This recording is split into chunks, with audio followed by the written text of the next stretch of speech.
Primeira carta a Timóteo, capítulo 1. Paulo, apóstolo de Cristo Jesus por ordem de Deus, nosso Salvador, e de Cristo Jesus, a nossa esperança, a Timóteo, meu verdadeiro filho na fé. Graça, misericórdia e paz da parte de Deus Pai e de Cristo Jesus, o nosso Senhor. Partindo eu para a Macedônia, roguei-lhe que permanecesse em Éfeso para ordenar a certas pessoas que não mais ensinem doutrinas falsas e que deixem de dar atenção a mitos e genealogias intermináveis que causam controvérsias, em vez de promoverem a obra de Deus, que é pela fé. O objetivo desta instrução é o amor que procede de um coração puro, de uma boa consciência e de uma fé sincera. Alguns se desviaram dessas coisas, voltando-se para discussões inúteis, querendo ser mestres da lei, não compreendem nem o que dizem acerca das quais fazem afirmações tão categóricas. Sabemos que a lei é boa, se alguém a usa de maneira adequada. Também sabemos que ela não é feita para os justos, mas para os transgressores e insubordinados, para os ímpios e pecadores, para os profanos e irreverentes, para os que matam pai e mãe, para os homicidas, para os que praticam imoralidade sexual e os homossexuais, para os sequestradores, para os mentirosos e os que juram falsamente, e para todo aquele que se opõe à sã doutrina. Esta sã doutrina se vê no glorioso Evangelho que me foi confiado, o Evangelho do Deus bendito. Dou graças a Cristo Jesus, nosso Senhor, que me deu forças e me considerou fiel, designando-me para o ministério, a mim que anteriormente fui blasfemo, perseguidor e insolente, mas alcancei misericórdia porque eu fiz por ignorância e na minha incredulidade. Contudo, a graça de nosso Senhor transbordou sobre mim com a fé e o amor que estão em Cristo Jesus. Esta afirmação é fiel e digna de toda a aceitação. Cristo Jesus veio ao mundo para salvar os pecadores, dos quais eu sou o pior. Mas por isso mesmo alcancei misericórdia, para que em mim, o pior dos pecadores, Cristo Jesus demonstrasse toda a grandeza da sua paciência, usando-me como um exemplo para aqueles que nele haveriam de crer para a vida eterna. Ao Rei eterno, o Deus único, imortal e invisível, sejam honra e glória para todo o sempre. Amém. Timóteo, meu filho, dou-lhe esta instrução segundo as profecias já proferidas a seu respeito, para que, seguindo-as, você combata o bom combate, mantendo a fé e a boa consciência que alguns rejeitaram e, por isso, naufragaram na fé. Entre eles estão Himeneu e Alexandre, os quais entreguei a Satanás para que aprendam a não blasfemar. 1 Timóteo, capítulo 2. Antes de tudo, recomendo que se façam súplicas, orações, intercessões e ações de graças por todos os homens, pelos reis e por todos os que exercem autoridade, para que tenhamos uma vida tranquila e pacífica, com toda a piedade e dignidade. Isso é bom e agradável perante Deus, nosso Salvador, que deseja que todos os homens sejam salvos e cheguem ao conhecimento da verdade. Pois há um só Deus e um só mediador entre Deus e os homens, o homem Cristo Jesus, o qual se entregou a si mesmo como resgate por todos. Esse foi o testemunho dado em seu próprio tempo. Para isso fui designado pregador e apóstolo, digo-lhes a verdade, não minto, mestre da verdadeira fé aos gentios. Quero, pois, que os homens orem em todo o lugar, levantando mãos santas, sem ira e sem discussões.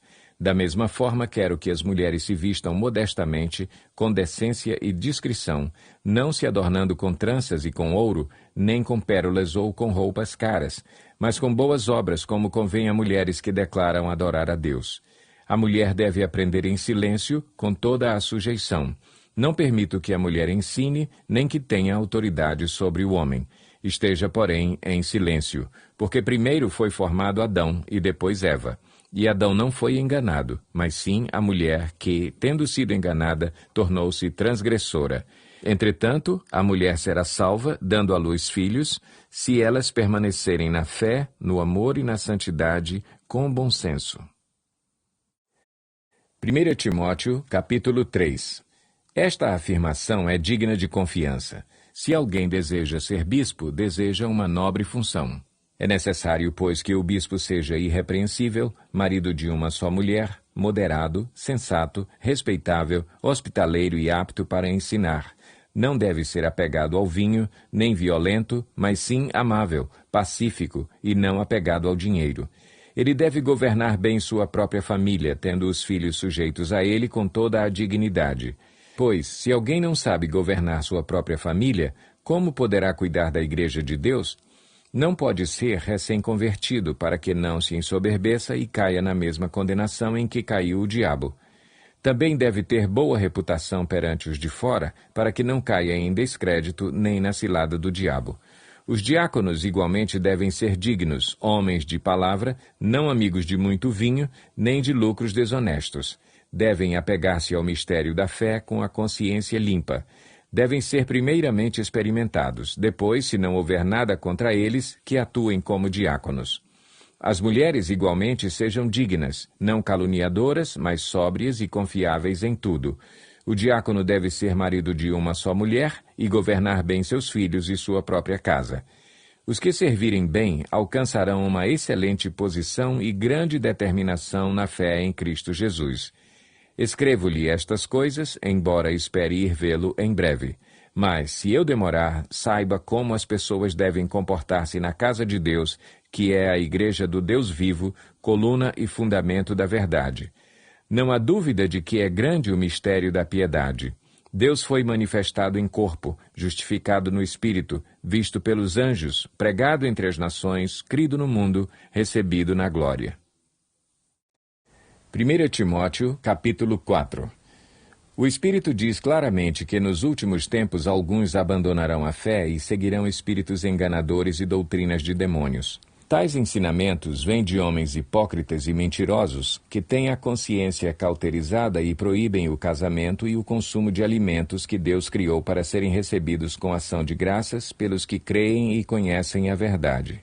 Pois tudo o que Deus criou é bom, e nada deve ser rejeitado se for recebido com ação de graças, pois é santificado pela palavra de Deus e pela oração. Se você transmitir essas instruções aos irmãos, será um bom ministro de Cristo Jesus, nutrido com as verdades da fé e da boa doutrina que tem seguido. Rejeite, porém, as fábulas profanas e tolas e exercite-se na piedade. O exercício físico é de pouco proveito. A piedade, porém, para tudo é proveitosa, porque tem promessa da vida presente e da futura. Esta é uma afirmação fiel e digna de plena aceitação. Se trabalhamos e lutamos é porque temos colocado a nossa esperança no Deus vivo, o Salvador de todos os homens, especialmente dos que creem. Ordene e ensine estas coisas. Ninguém o despreze pelo fato de você ser jovem, mas seja um exemplo para os fiéis na palavra, no procedimento, no amor, na fé e na pureza. Até a minha chegada, dedique-se à leitura pública da Escritura, à exortação e ao ensino. Não negligencie o dom que lhe foi dado por mensagem profética com imposição de mãos dos presbíteros. Seja diligente nessas coisas. Dedique-se inteiramente a elas para que todos vejam o seu progresso. Atente bem para a sua própria vida e para a doutrina, perseverando nesses deveres, pois, agindo assim, você salvará tanto a si mesmo quanto aos que o ouvem.